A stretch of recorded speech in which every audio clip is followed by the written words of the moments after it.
दशक 6 समास 2 ब्रह्म पावन निरूपण. श्री गुरुभ्यो नमः. आता ज्या बोधाने सायुज्य मुक्ती प्राप्त होते त्या बोधाचे लक्षण ऐका. केवळ अनेक मतांचे परीक्षण करीत जाणे हे काही उपयोगाचे नाही.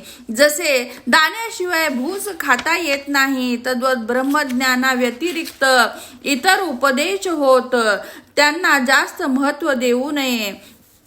तसे करणे म्हणजे कडबा बडविणे, ताक घुसळणे किंवा खरकटे पाणी पिणे, साली खाणे, बी चोखणे अथवा खोबरे टाकून करवंटी खाणे याप्रमाणे निरर्थक होय. ब्रह्मज्ञाना व्यतिरिक्त इतर उपदेशाने थकवा मात्र येतो, म्हणून सार सोडून असार कोण बरे शहाणा माणूस सेवन करेल. आता निर्गुण असलेल्या ब्रह्मस्वरूपाविषयी सांगत आहोत. श्रोत्यांनी हृदय कमळ फुलवून ऐकावे. सर्व जग पंचमहाभूताने निर्माण झाले आहे, ते सर्व टिकत नाही. निर्गुण ब्रह्माचे मात्र आधी शेवट ही शाश्वत ठिकाण आहे. उरलेली पंचभूताने निर्माण झालेली सगुण नाशिवंत आहेत. इतकेच नव्हे तर सगुण भूत रूप असल्याने त्याला देव कसे म्हणावे. भूत म्हटलं की मानवाला वाईट वाटते. असे असताना ज्याचा महिमा ब्रह्मादिकांना सुद्धा कळत नाही, त्या जगदादी परमात्म्याला भूताची उपमा देता येईल काय. जगदीश भूताप्रमाणे आहे असे म्हणणे चुकीचे होते. म्हणूनच श्रेष्ठ पुरुष या सर्वांचा विचार करतात. सारांश: पृथ्वी, आप, तेज, वायू, आकाश या पंचमहाभूतापेक्षा ही परमात्मा वेगळाच आहे. पंचमहाभूत विनाश पावतात, आत्मा अविनाशी आहे. जास्त काय सांगावे. जे जे नामरूप आहे ते सर्व भ्रम आहे. त्या नामारूपापेक्षा वेगळे असणारे जे त्याचे रहस्य अनुभवाने जाणायला हवे. 5 भूत आणि 3 गुण मिसळून झाली आहे ती अष्टधा प्रकृती होय. तिलाच दृश्य असे नाव आहे. असे हे दृश्य नाशिवंत आहे असे वेद सांगतो. म्हणूनच ज्ञानी पुरुष दृश्य नाहीसे करून निर्गुण ब्रह्मच शाश्वत आहे असा निश्चय करतात. परब्रह्मावर शस्त्राने वार केला तरीही त्याचे तुकडे होत नाहीत. अग्नीने जाळावे म्हटले तर जाळता येत नाही. पाण्याने कालवावे म्हटले तर कालविता येत नाही. परब्रह्म वाऱ्याने उडत नाही, पडत नाही अथवा दूर जात नाही, निर्माण होत नाही किंवा लपत नाही. परब्रह्माला रंगच नसतो, तो सर्वांपेक्षा वेगळा असतो. आणि असे वेगवेगळे दृश्य असले तरीही ते सदैव आहे, तसेच असतेच असते. परब्रह्म डोळ्याला दिसत नसले म्हणून काय झाले. ते सर्व ठिकाणी वास केलेले आहे. सूक्ष्म रूपाने सर्व ठिकाणी भरून राहिले आहे. जेवढे दिसते तेवढेच पाहण्याचा डोळ्यांचा स्वभाव बनला आहे. पण महत्वाचे रहस्य गुप्त असते. सारांश: जे प्रकट आहे ते असार आणि गुप्त आहे ते सार हे जाणा. हे सर्व अगम्य आहे असे वाटते. हे खरे असले तरी विवेकाने पाहणे अवघड असलेलेच जाणून घ्यायला हवे. जे दिसत नाही तेच पाहावे आणि जे जाणू शकत नाही तेच जाणून घ्यायला हवे.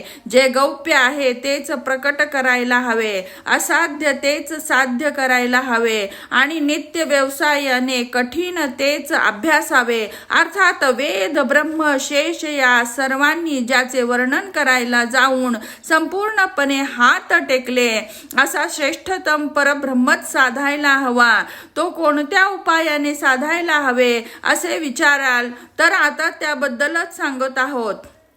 अध्यात्म श्रवणाने परब्रह्म प्राप्त करून घेता येते. असो, परब्रह्म पृथ्वी नव्हे, आप नव्हे, तेज नव्हे, वायू नव्हे आणि रंग इत्यादी दिसणारेही नव्हे. ते अव्यक्त आहे, त्यालाच देव म्हणावे. बहिरंग पाहण्याचा स्वभाव असणाऱ्यांना जितकी गावं तितके देव असतात. अशा तऱ्हेने देवाच्या स्वरूपाचा निश्चय झाला. देव निर्गुण आहे हे पटले. आता आपणच आपला शोध घ्यायला हवा.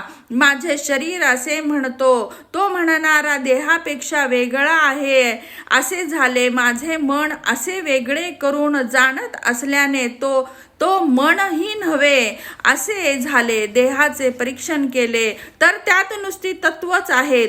असे दिसून येते. ती तत्वच एक एक करून काढून टाकली की सार वस्तू असणारा आत्मा उरतो. मी म्हणणाऱ्याला अस्तित्वच नाही असे म्हणायला काही फार विचार करण्याची गरज नाही, कारण तत्व सर्व इकडे तिकडे सोडून गेली.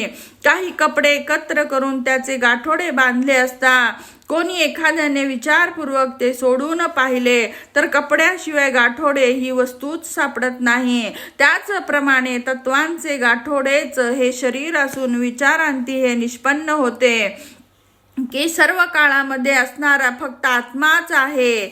मी नास्ती असे म्हणणाऱ्याला अस्तित्वच नसल्याने त्याला जन्म मृत्यू तरी कोठून असणार. निर्गुणात पाप पुण्य असूच शकत नाही. निर्गुणाला पाप पुण्य यमयातना संभवतच नाही.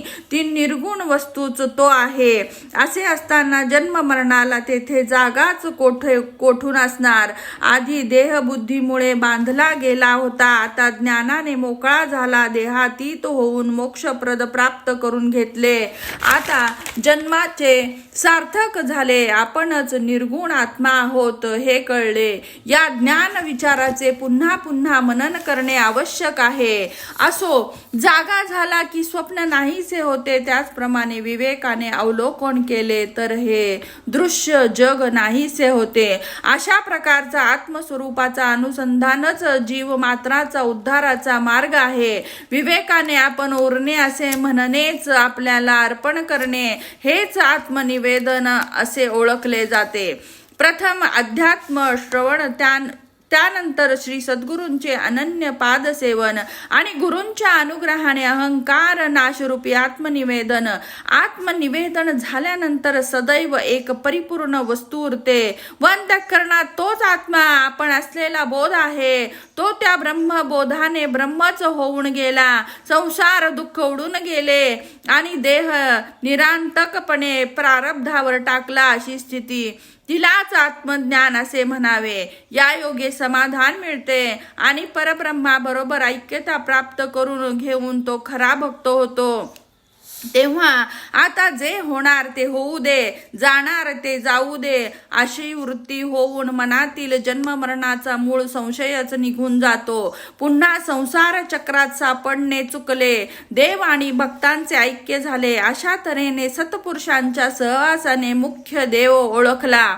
इति श्री दासबोधे गुरुशिष्य संवादे षष्ठ दशके ब्रह्म पावण निरूपणम नाम द्वितीयाः समासः.